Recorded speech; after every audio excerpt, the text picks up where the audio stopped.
pansin sa'yo. Umabot sa palitan ng mga mensahe, kilig na kilig ako. Kumusta, kain na, hello, magandang umaga.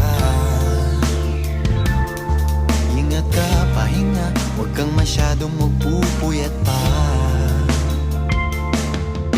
Naramdaman ng puso na dahan-dahan akong nahuhulog sa'yo. Sa kada araw natin na pag-uusap, meron nang namumuo. Ngunit di ko na